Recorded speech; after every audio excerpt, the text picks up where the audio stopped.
Suspense. Welcome. I am E.G. Marshall. Welcome to the world of your own terrifying imagination. Since the beginning of time, people have argued about the existence of ghosts. They've been called variously wraiths, specters, phantoms, apparitions, shadows, or shades.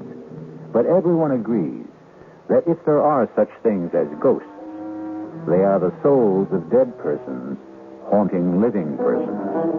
And that's what our story is about. Ghosts. No one, Mr. Garth, whether professional ghost hunters or ordinary people, have ever been able to spend an entire night in that house. Well, how many have tried, Mr. Flanders? Well, I know of at least a dozen. And that's within the past 2 years. Well, did you get any reports from the professionals? Oh, sketchy ones. But they all say the same thing. That whatever or whoever it is that haunts that house, the manifestations are the most powerful and evil in their experience. They all mention nameless horrors.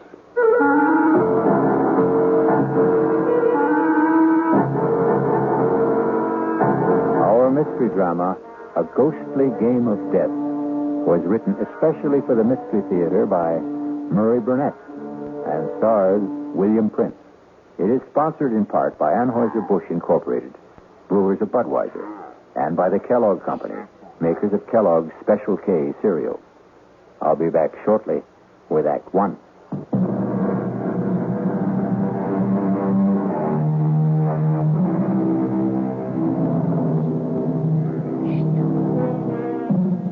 Nameless horrors. A nice phrase. But as soon as you put a name and identity to horrors, somehow they prove bearable. In the last century, people have shown that they can and do bear up under mass genocide and atomic bombings. But the horror that is nameless, that is the most fearful of all. And our spine tingler will try to put a name to one kind of horror. You are not real. There are no such things as ghosts. I'm just imagining things. But I see you. I see you. No, don't hurt me.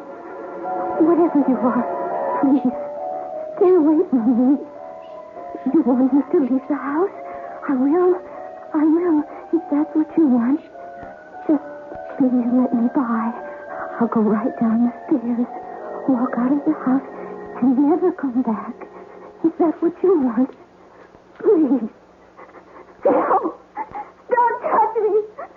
Let me out!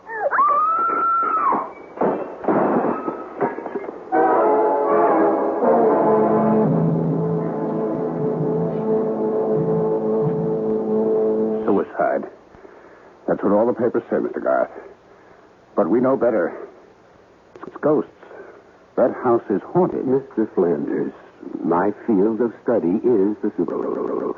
But I can't even begin to tell you whether I can help or not until you get control of yourself. I'm sorry, but this whole thing is just about putting our firm out of business. What of the house, Mr. Flanders? Do you have anything on the history of the house? Yes. It was built in the early 1800s by a sea captain named Ephraim Hatch for himself and his bride, a young lady named Lucy Endicott. And they lived in it for some 4 years until the tragedy. You have the details? Well, Captain Hatch was supposedly a hellraiser in his youth, but also a great seafaring man. He was in whaling and, if the rumors are true, slave trading. At any rate, he amassed a fortune. He fell in love with this Endicott girl who was the town beauty, married her, settled down, and built this house. The tragedy. Well, the story goes, as nearly as we can piece it together, that the captain returned from one of his voyages earlier than expected and found his bride entertaining a lover. And he killed them both. Horribly.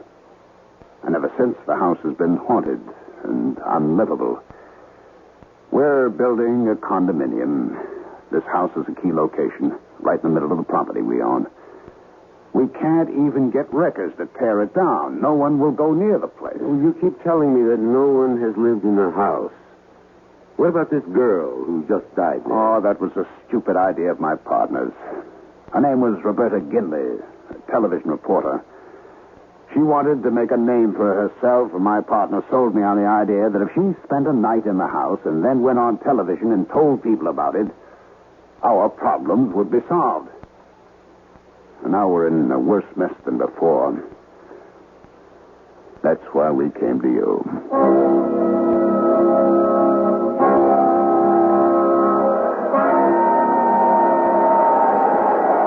Well, there you are, gentlemen. The haunted house. Well, is it always this windy, Mr. Flanders? No, Mr. Kelly. Only when the wind blows from the east off the ocean. Well, for a haunted house, it looks substantial enough. Well, shall we go up to the house, Mr. Flanders? Why don't you two go? I'll wait for you here. You'll be quite safe, Mr. Flanders. It's broad daylight. Tim Kelly here has been with me in more haunted places and dealt with more ghosts than any man, except myself. And don't forget Byron. Byron is my dog, Mr. Flanders. And like me, he doesn't believe in ghosts. Huh? Do you, Byron? Oh, I'm not scared, gentlemen. It's just that I've seen the house so many times, Well, I don't want to influence you. Suit yourself. Come on, Let's go, Byron. You bring all our gifts? Well, it's back at the motel. We won't need it until tonight. Wow. They certainly built solid houses in the old days. Look at this door. What? Take it easy, Byron. Boy, everything's okay. You got the keys? Right here? Mm-hmm. All right, in we go. In we go. Come on now, Byron. Come on. We're on our way to meet the ghost. Tim, keep Byron quiet. Sit, Byron. Come on, sit. I don't think we should bother the downstairs. Let's go up and see where we're going to sleep tonight. All right, I'm with you. Come along, Byron. Oh, this looks like the master's bedroom. I'll sleep here. And I'll sleep in this little alcove here, right off your room. Byron, what is the matter with you? I wouldn't try to take him into that alcove, Tim. He can stay in this room with me tonight. All right. Hey, there's a door here leading outside to what you call the Widow's Walk.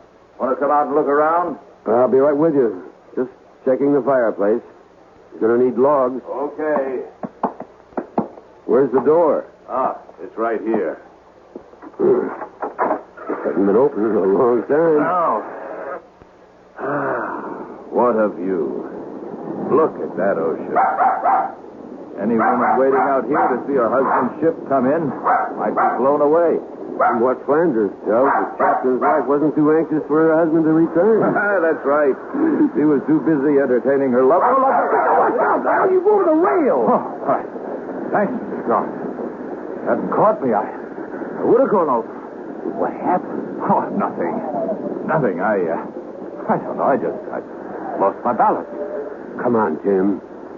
We know each other better than that. What happened? I really don't know, Alex. I'll swear. I thought someone pushed me.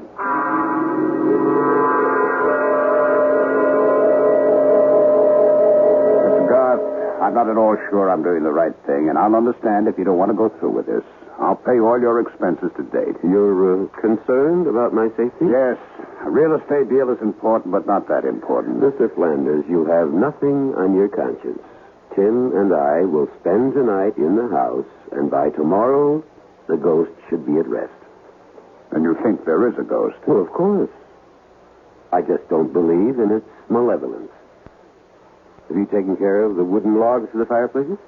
The men wouldn't go into the house, but you'll find plenty of firewood outside the door. Fine. Then I'll be on my way.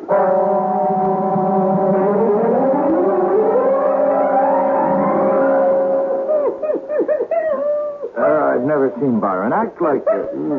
Something to think about. Well, I've been with you on about 50 of these haunted house deals. You think there's something different about this one? Well, I don't know, but I'm going to find out. Well, I've heard that sort of moan before. According to you, Alex, it's a ghost in pain. It is. Sounds like the evening's entertainment is about to start. Tim?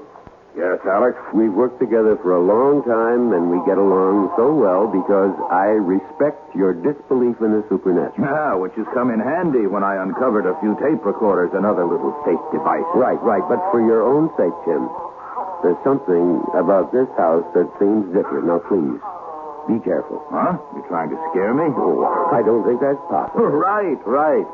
Now, how about some wood for my fire? Oh, whoever you are, if you're trying to scare us, it's not going to work. You know, in all the years we've been working together, Alex, I've yet to see a ghost. But you heard them. Oh, so you tell me. You talk with them. I just hear noises, and sometimes they're man-made. Mm-hmm, and sometimes not. Would you strike a match, please? Ah, that's better.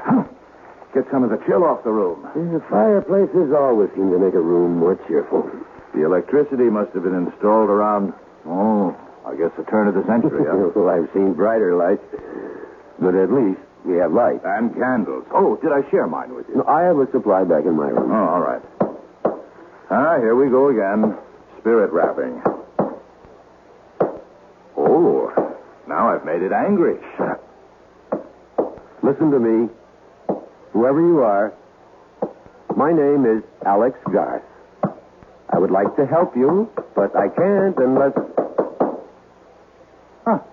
Doesn't want to talk to you, evidently, Alex. You'll see.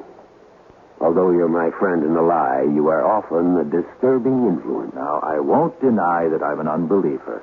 So I'll turn in now that the fire's going. And you can go back to your side of the room and commune with the spirits. And with each other, Tim. We'll check with each other, as we always do.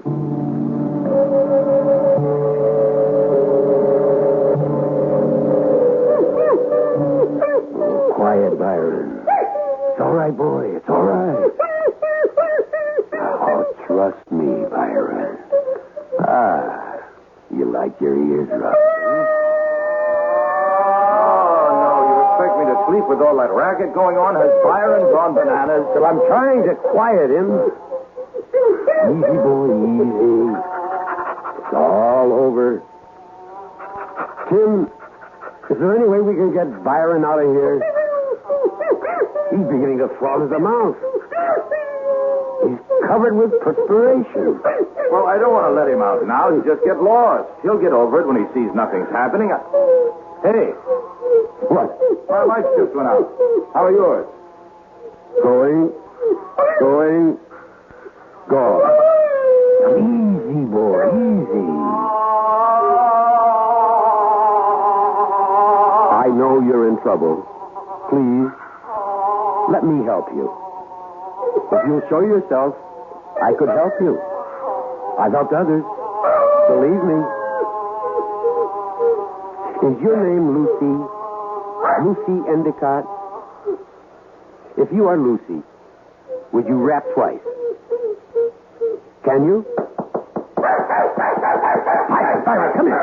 Come here, right. Lucy, you're frightening a dumb animal. You're not frightening me.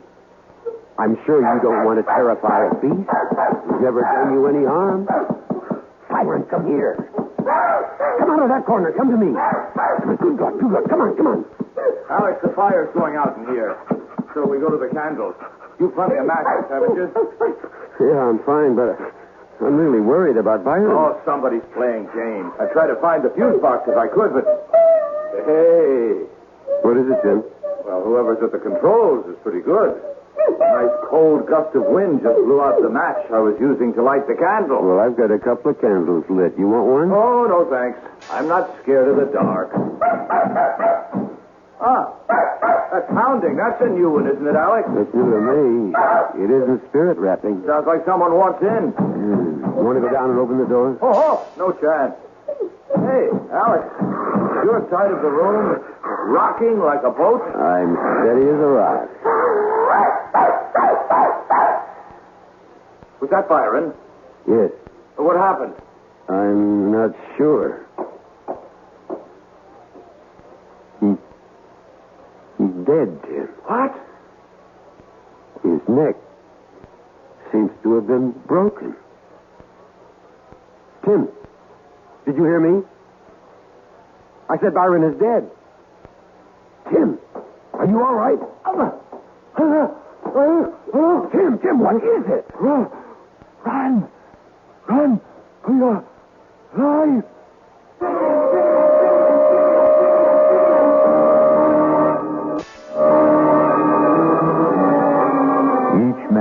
has his own nightmare. Something from which he will run, driven by the secret whips of his own fears. But I suspect that Alex Garth could not tell you what it was that Tim Kelly ran from that night in the house that faced the sea. We'll be back shortly with Act Two.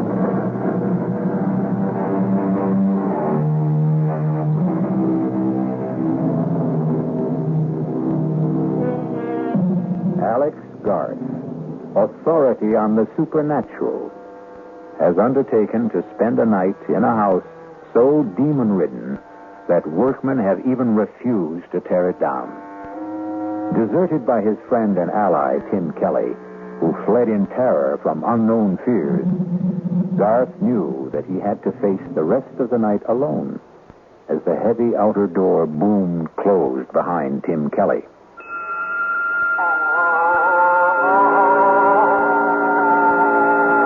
Will you show yourself now? I promise not to run away like my friend. You'll never find peace unless you let me help you. There can be no rest for you except through me.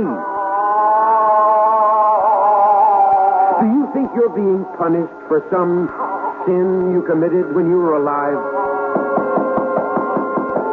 That isn't you. Is it, Lucy? Please, let me help you.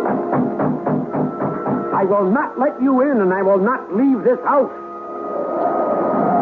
Locking the room doesn't frighten me. I'm not afraid. Mr. Coggin!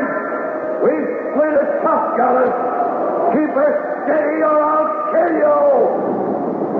That letter I received in Trinidad tells me that my Lucy, my wife, is carrying on under the roof of the house that I built for her with young John Rogers.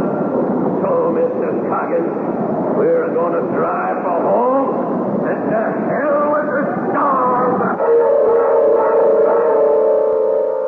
Nightmares. We've all experienced them.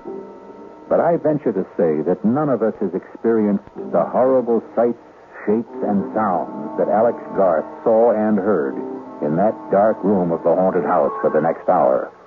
And when he still held hard to his sanity and what remained of his courage, the apparitions changed in character. Garth no longer knew what was real and what was fantasy. He later told me that he may even have fallen asleep, hard as that may be to believe. Alex? Alex Garth? Lucy? I am Lucy. Am I not there, Alex Garth? Yes, Even beautiful? very beautiful. Would you not like to touch me, Alex? Even if I wanted to, I could not. You think I am cold and repulsive. That is what you think. John, tell Alex how nice I am to touch. You are very nice to the touch, Lucy.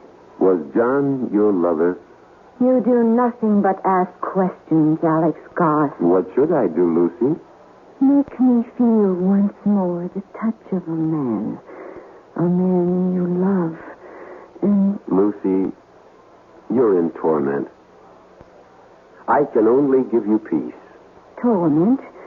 Why should I be unhappy? I live here in my house and... Of course, we were naughty, John and I. We tried to frighten you.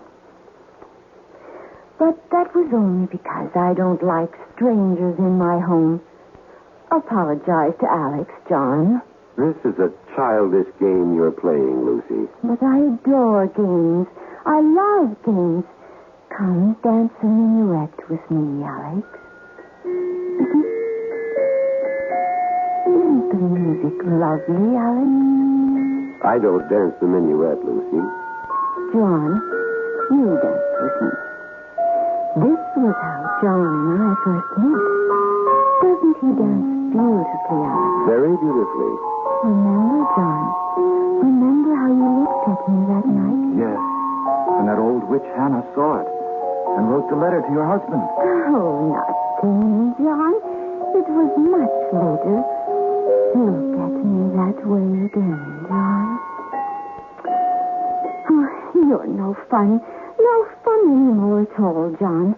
Alex, you come and dance with me. No, thank you. You are afraid, Alex. Yes, I am afraid. John, you heard.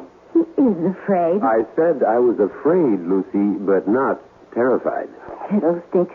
You play with words, Alex Garth. And you want me to play ghostly games with death, don't you, Lucy?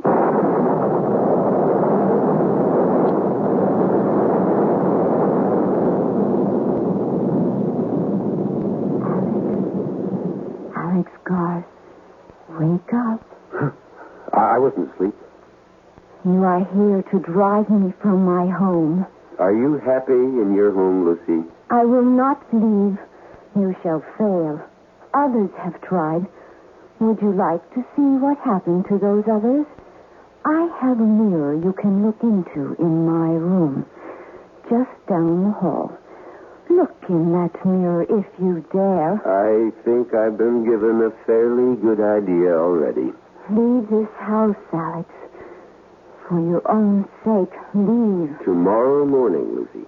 Tomorrow will be too late. My head's going around. Sit down, Alex Garth, and the room will stop spinning. There. That's better, isn't it? I'm still dizzy. I warned you. Now, Alex Garth, now, look at me. Good Lord. You do not find me beautiful now, Alex Garth. Not now with the blood flowing from the wounds inflicted on me by when he murdered me. Not murdered, executed. You would not like to kiss me now, Alex Garth. Stay where you are. You need not worry about my blood staining your clothes. It will not even show. Stay away. Stay away. I warned you, Alex Garth. You think no one would wish to embrace me now, with the cuts and wounds and blood disfiguring me. Is that what you think? I'm not listening. Someone will wish to kiss me. Someone who loves me. I will kiss you, Lucy. I will embrace you. And I will embrace you, John, my love, even with the blood flowing from your poor I can't look. I can't. It will do you no good to put your hands over your eyes, Alex. You will still see the bloodied lovers kissing. No, I won't witness this horror. My thoughts are mine. And they're real. You're phantoms, and you don't exist. For many we don't. But you know that we do. We are here, and we are real. And the only way you can banish us from your mind's eye is to run. Run, as your wise friend did. Run, and you'll see us no more. No. No, Lucy. I'm not leaving this house.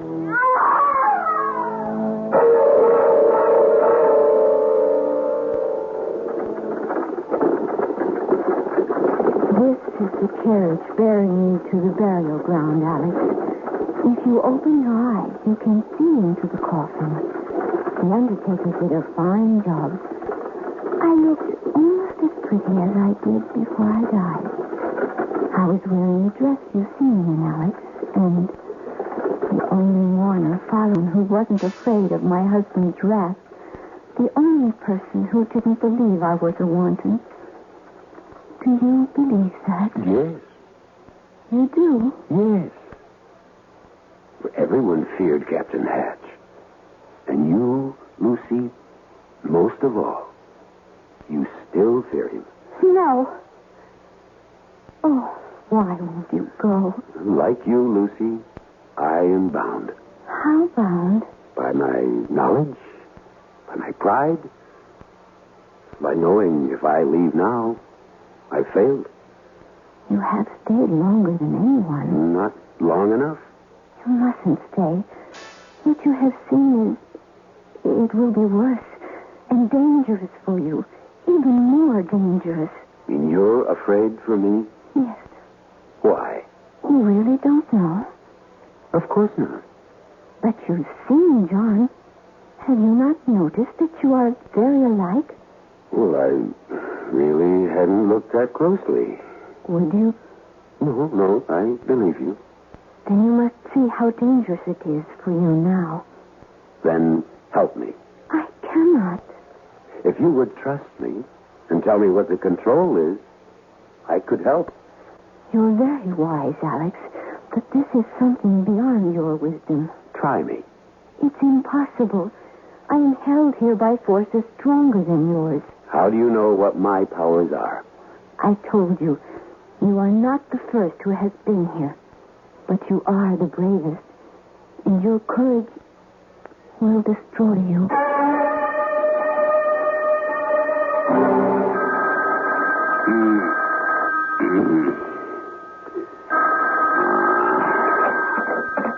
Hello. Mr. Flanders?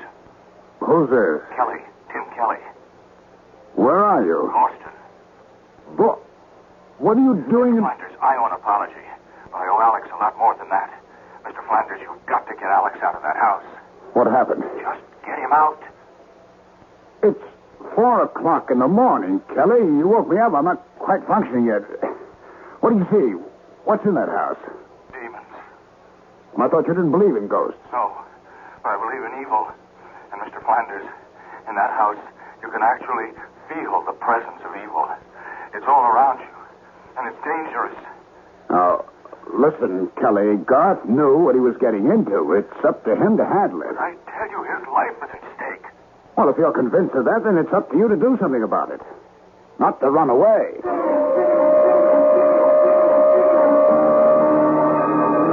You speak to me of powers, Alex Garth, yet you are afraid to test them. What kind of test do you propose? The mirror. The mirror in my room. Let's go. Well, come along. I'm warning you, Alex Garth. Wait a second. Your death machine will not help you. Death machine. Oh, you mean the revolver. Call it what you like. It spits fire and noise and has been used stupidly by stupid people against us. Surely you know better, Alex Garth. No, it gives me something to hold on to. Come on. You could try to hold on to me. This is your room? You fear to go in? Well, I'm wondering what it is about this room that... This is the room Tim ran out of, isn't it? The mirror is over here. Now, look in the mirror, Alex Garth. Look well. See, Alex Garth? Is that you, Lucy? It is I, Alex. She's a very young girl. And your schoolmates? Who are they? Schoolmates. Is John among them? Look. Look in the mirror. I can't make out the faces. Now you're grown. I can't. Oh! No! No!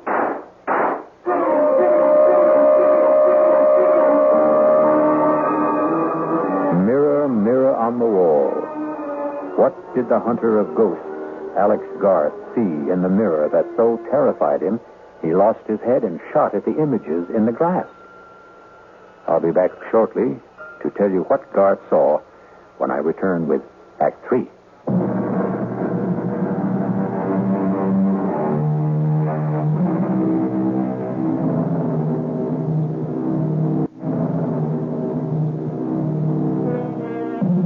Some people believe in ghosts, some very thoughtful people.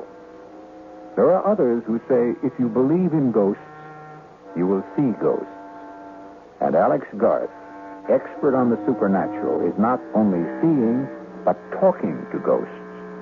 As experienced and as cool a ghost hunter as Alex Garth has just committed the childish act of firing his revolver into a mirror, shattering the glass into a million pieces, and doing the same to his composure.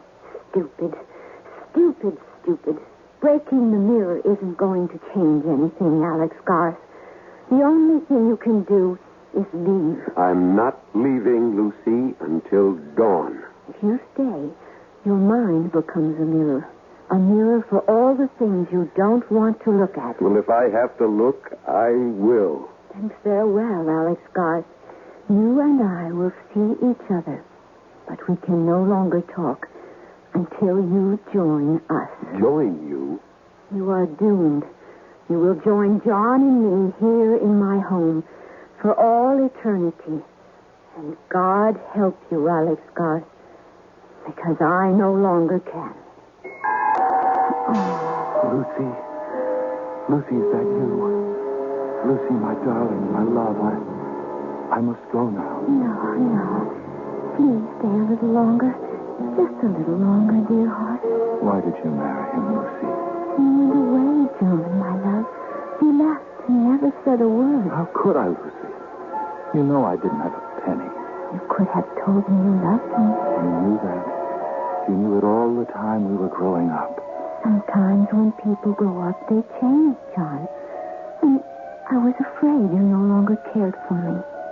That's why you married the captain. I didn't want to be an old maid. Oh, there was no chance of that. I was afraid. John. He was so strong. John, I'm going to have a child. What? I'm going to have a baby, John. You're a baby. You're sure? I'm sure. Then we have to leave. You must come away with me, Lucy. Where will we go? West. To a new place. For a fresh start. Somewhere where Ephraim can't find us. There is no such place. Of course there is. Lucy, you know what will happen if Ephraim discovers that... Ephraim won't be home for at least a week. He was in Trinidad. The last I heard... Lucy, please. Your husband. Come on down and unbolt the door. Oh, no. What do we do? Hide. I must let him in. Where? Anywhere. Quick. There. In my wardrobe. Behind my gown. Lucy. Coming, Ephraim. Just getting my robe. Don't be wasting your time, Lucy. It's been 4 months since I've seen you last. All right, Lucy. Where is he? Who? John Rogers, your lover. Have you gone mad, Ephraim? Aye, maybe. Mad with jealousy. Stop lying and tell me where he is. You're hurting me. Aye. And I'll be hurting you a lot more unless you tell me where he is. Who put those terrible ideas into your head? The widow Davies, that's who.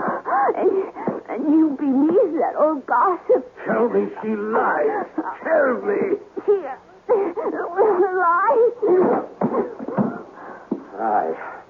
Lie there and snivel whilst I roust out your fancy man from wherever he's cowering. There's no one here, Ephraim. God is my witness. No one. Here it goes. Well, for your sake, I hope you're right. But the widow told me she saw him sneaking into this house tonight. She lied. She lied. Maybe. And now, how about your wardrobe? Ephraim! I am with child. Get up on your feet. The child is yours, Ephraim. Your child. You think I'll have my wife carrying another man's child? No. Oh, you'll be killing your own child. Liar. Cheat. Stop. He's here. The man who got you with child. Then come here and stop me. Come on. No. You know I can't do that. Can't? You mean you won't? You know as well as I do that I've never had anything to do with your wife. Just as you know very well who I am. What I'm trying to do here. Then do it. I'll match my blade against your pistol anytime. Captain! No, John. No. So, you came out at last, did you? Now, tell me how you like the taste of steel. Here, have another drink, Garth. You look as if you need it. Flanders, there isn't enough liquor in the world to warm me. Not after what I saw at your house. Then it is haunted. By ghosts beyond anything in my experience. Can you help me? I hope so, but I'm not sure. I managed to stay the night, and I barely managed to survive. There's one room in the house that seems to be the focal point of all the manifestations. That's the room I believe was occupied by Captain Hatch's young wife, Lucy. That's the room from which Tim ran last night. And that's the room in which I saw things no man should ever have to see. And you propose? To hire some workmen? Oh, that's impossible. I told you what happened when I had work. I can understand why no workmen from around this area will go near the place. I intend to import a couple of men I've used before. Well, you could try it, but what would you want them to do? To dig into and around that room and see if we can find something that will account for the hauntings. We? Well, you and I will be with them. Correction. I hired you, Garth. You'll be with them. And report back to me.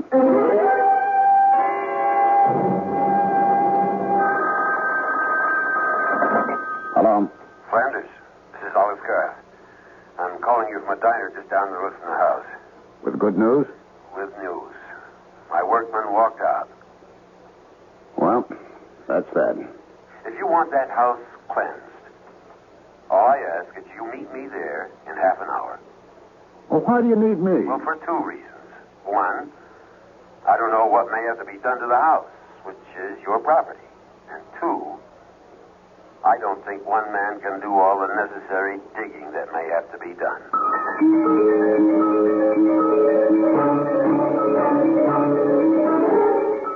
Oh. I see what you mean about this room. Yeah, we'll try not to think about this house or the stories about it. Just hand me that hammer. What do you want with a hammer? I'm going to test these walls, the floors.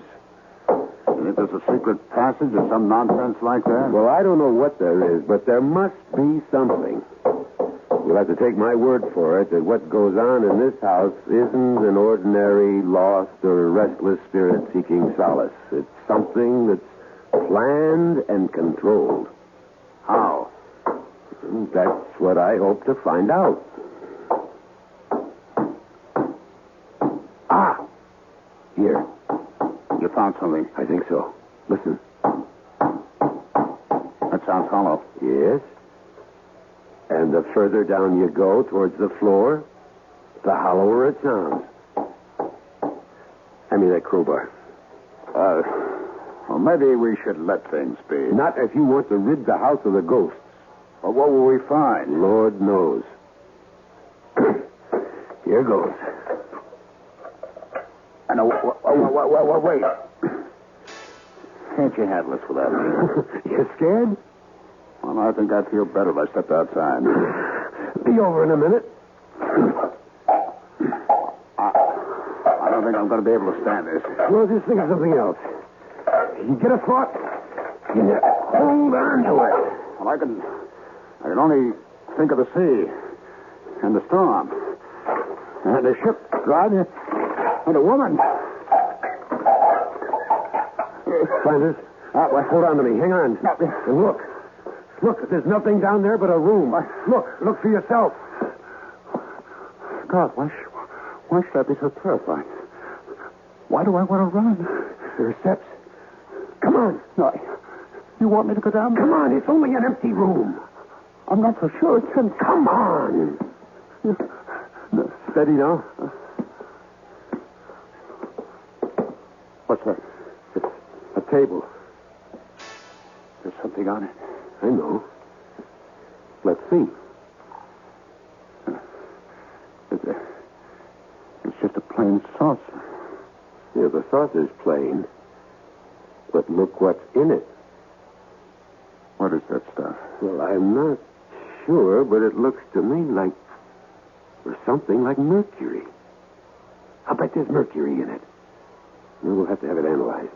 What's that on top of it? A needle. Look at it spin. I see. But don't you see anything else?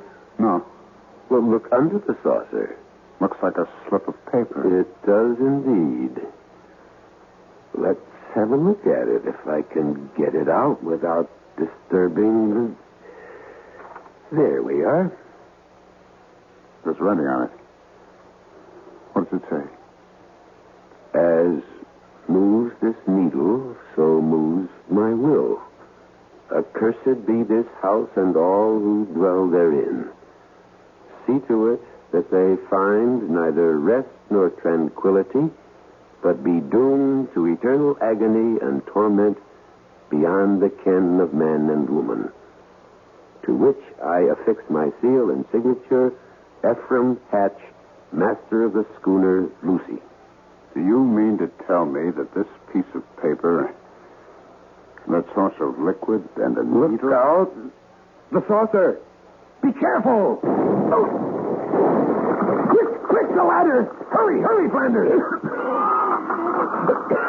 The smoke! I can't breathe! The ladder! Quickly! I'm right behind you!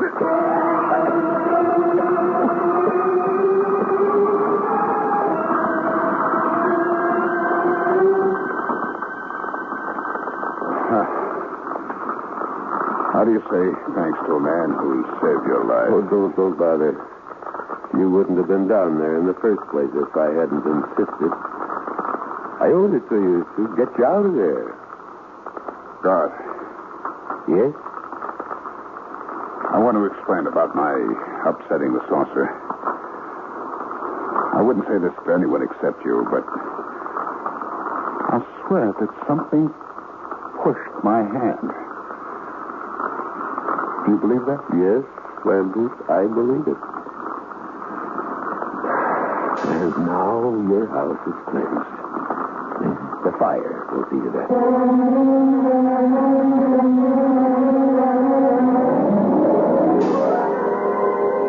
For those of you who are skeptical about the existence of such things as ghosts, I have a suggestion.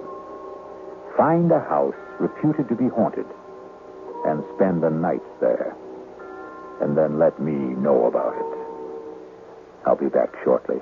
Alex Garth is still an avid investigator of the supernatural. However, he has a curious reluctance to tell people about what he saw during the night he spent in that house on the New England coast. And he never admits that many times in the dead of night, he sees again the face of Lucy, her lover, and the terrible sword of Captain Ephraim Hatch. And he awakens with his mouth open in a soundless scream. Our cast included William Prince, Ralph Bell, Joan Tyson, William Redfield, and Gil Mack. The entire production was under the direction of Hyman Brown. And now, a preview of our next tale. Are you saying the legend is true that Millie has offended the beast goddess and is being punished? I don't know what I'm saying. But look at her. She's flushed, breathing rapidly. She could burst through that sedative any minute. I'm so hungry. Try to rest, darling. I'm going to speak with the hospital in Rio. I'll describe her symptoms. They'll arrange together then. Oh, my wrist. Oh, Doctor. it's burning. Oh. Look at her wrist. Look at her wrist. Something's on it. It's a design. It's the shape of that bracelet. Kevin, it's your imagination. Is it? Look. Do you see that symbol? It's on every ornament worn by the goddess. The design decorates her dress. It's just a raw, ugly scar. But it's her sign. The sign of the beast goddess. This is E.G. Marshall inviting you to return to our Mystery Theater for another adventure in the macabre. Until next time, pleasant dreams.